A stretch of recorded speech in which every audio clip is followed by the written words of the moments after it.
প্রধান কথা, বুদ্ধবাবু যুবকদের জন্য, ছাত্রদের জন্য যে স্বপ্ন দেখেছিলেন, যে স্বপ্ন বাস্তবায়িত করার একটা প্রচেষ্টা উনি করেছিলেন, যেটা হলে সারা রাজ্য জুড়ে একটা আমূল পরিবর্তন দেখা যেতে পারত, মানে সত্যিকারের উন্নয়ন হতো, যেটাকে উন্নয়ন বলে চালানো হচ্ছে আজকে প্রায় 15 বছর ধরে, সেটা তো আদতে উন্নয়ন নয়, প্রতিটা মানুষই সেটা কম বেশি বোঝে।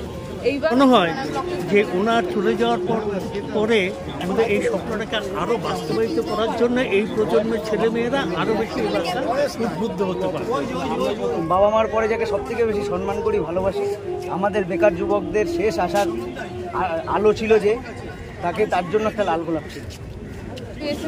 উত্তর 24 পরগনা জেলা কমিটির আজকের এই বুদ্ধবাবু চলে যাওয়াটাকে আপনি কিভাবে, মানে এই চলে যাওয়ার ফলে বার্তাটা কি?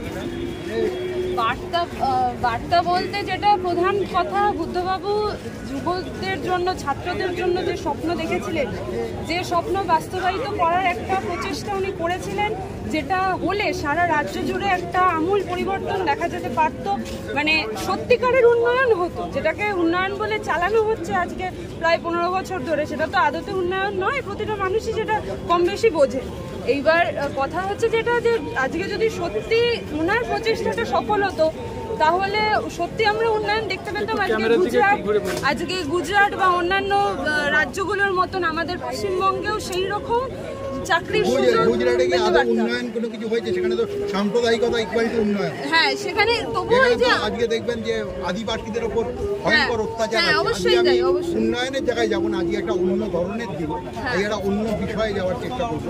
এটা হলো বুদ্ধবাবু একদম যুব রাজনীতি থেকে উঠে এসেছিলেন, ডিআইএফআই এর তিনি একটা রাজ্য নেতা ছিলেন, এবং আমরা প্রতিষ্ঠাতাও ছিলেন, রাজ্য নেতা ছিলেন অন্যতম। এবার সেই জায়গা থেকে আমরা যদি দেখি যে বুদ্ধবাবু himself is a great writer, অসাধারণ লেখক ছিলেন। বুদ্ধবাবুর লেখা আপনাকে কিভাবে অনুপ্রাণিত করে? বুদ্ধবাবুর কোনো লেখা পড়া হয়েছে? হ্যাঁ, স্বর্গের নিচে বিশৃঙ্খল, মহাবিশৃঙ্খলাটা পড়েছি। আর কিছু পড়া হয়নি? মায়াকাবস্কি? হ্যাঁ, পড়েছি, কিছু পড়া হয়েছে কিছু। এবার ওনার লেখা অনুপ্রাণিত করে বলতে প্রধান যে কথাটা বলবো সেটা অবশ্যই যে জীবনে লড়াইয়ের যে অনুপ্রেরণা, যদি আমি বলি সেটা ওনার থেকেই শেখা। যে ওনার খুব একটা বক্তব্য আমরা জানি যে এ লড়াই লড়তে হবে, এ লড়াই জিততে হবে। এবার লড়াই যদি বলেন, জীবনের সমস্ত ক্ষেত্রেই কম বেশি লড়াই প্রতিটা মানুষকেই লড়তে হয়। সেই লড়াইয়ের অনুপ্রেরণার কথা যদি বলি, সেটা অবশ্যই বুদ্ধদেব ভট্টাচার্য। একটা বুদ্ধদেব বাবুকে নিয়ে আজকে একটা অন্যরকম একটা জায়গায় একটা কবিতা যদি বলেন বা যদি কোনো একটা গান, হাতে আমার এক বন্ধু চলে এসছেন, সেই পাবলো নেরুদা একবার বলেছিল না, ফুলগুলো তুমি ছিঁড়ে ফেলতেই পারো, বসন্তের সমাগমকে আটকাতে পারবে না। আপনার নাম কি? আমার নাম দিবাকর। আজকে কি শ্রদ্ধা জানাতে এসছেন, ভালোবাসা জানাতে এসছেন? অবশ্যই, এবং সেটা হৃদয়ের সব গোলাপটা দেখিয়ে দেন, সবথেকে বেশি গভীর থেকে যাকে ভালোবাসি তার জন্য। বুদ্ধবাবুকে সব থেকে হৃদয়ের গভীর থেকে ভালোবাসেন? একদম। বাবা মার পরে যাকে সব থেকে বেশি সম্মান করি, ভালোবাসি, আমাদের বেকার যুবকদের শেষ আশার আলো ছিল যে, তাকে তার জন্য একটা লাল গোলাপ ছিল। এরপরে লাল সালাম কমরেড বুদ্ধদেব ভট্টাচার্য।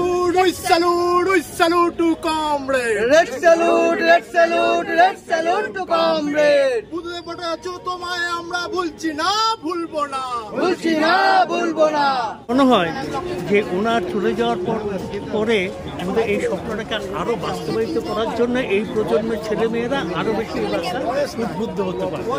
আশা করি বামপন্থীদের একটা এই প্রজন্ম ছেলেমেয়েদেরকে যারা আছে আর কি, সবাইকে আমি বলবো না, মীনাক্ষী, সৃজন, দীপশিতা, শতরূপ, মানে সায়নটা আর মাঝখানে যারা আছে আর কি, এদেরা যেইভাবে উদ্বুদ্ধ হচ্ছিল, যেটা আমি গত লোকসভা নির্বাচনে দেখেছি প্রত্যেককে, সেই উদ্বুদ্ধটাকে ধরে রাখতে পারলে আমার মনে হয় বামদের এগিয়ে যাওয়ার কোনো অসম্ভব বলে কোনো কিছু হবে না। আর সবচেয়ে সারাদিনের পরে আমি একটা কথা বলি, যে সারাদিনের পরে নজরুলগীতি শুনি, আধুনিক গান শুনি, রবীন্দ্রসঙ্গীত শুনি, মান্নাদের শুনি, হেমন্ত শুনি, সবই শুনি, কিন্তু শেষ হচ্ছে দিনের শেষে ঘুমের দেশে, সে হেমন্ত মুখোপাধ্যায়। তেমনি সারা পৃথিবীতে একটাই শব্দ, যেটা হচ্ছে ডান আর বাম। এই ডানের যেই অবক্ষয় চলছে সারা পৃথিবীতে, এটা তো অস্বীকার করে লাভ নাই। আজকে ফ্রান্স বলুন, গ্রেট ব্রিটেন বলুন, আরো বিভিন্ন